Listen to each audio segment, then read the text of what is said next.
eu creo que lle dou vida desde o momento no que xa antes de ser a asociación constituída así como tal, empezaron os gaiteiros, entre os cales estaba meu pai, que foi dos fundadores aquí da asociación, xuntáronse, eran 4 daqui, 4 veciños que eran amigos, fixeron un cuarteto e empezaron a aprender a tocar a gaita, o tambor e tal. Eso foi o primeiro momento, entonces eles empezaron a tocar, por exemplo, nas festas que había aquí, pois eran os que tocaban na festa. Ali no palco, no adro da iglesia, tocaban eles.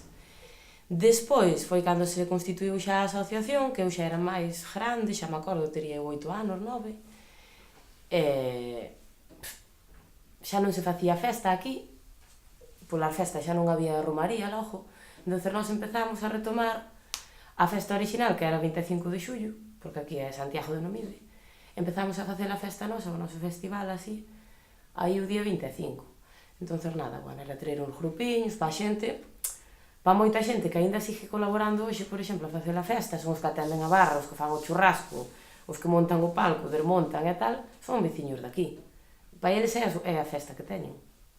Entón, a asociación tamén, eu creo que fixo esa labor de rexuntar a xente outra vez. Hoxe en día, pois, a asociación cambiou moito. Claro, antes era só a asociación de baile e música.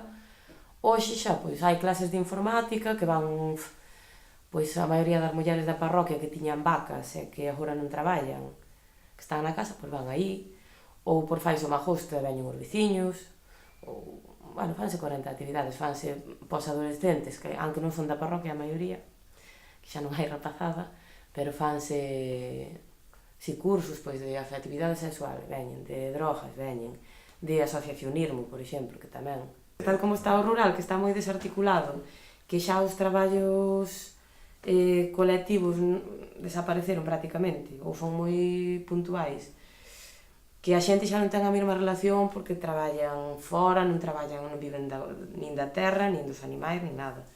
Pois sí que é certo que a asociación fai unha labor de xuntoiro, eu creo, de volver a articular un pouco a parroquia.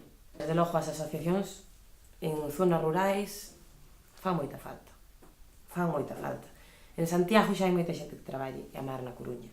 Onde fan falta é cada un na súa aldea facer un pouquiño de traballo. Realmente dinamizan moito, aunque sea con unha tontería como eso, pois tocar a pandeireta, que ao final non é nada que digas ti, Dios, vou vivir desto. Pois, bueno, se vas á informática, darlle un uso é moito máis útil, digamos, non hoxe en día, pero tocar a pandeireta é por pasalo ben. Sí, é por pasalo ben, pero sí que faz que esa xente entre en contacto, por exemplo, neste caso, coa pandeireta, e que se relaciona ao final, ou que encontre máis vínculos cos propios fillos.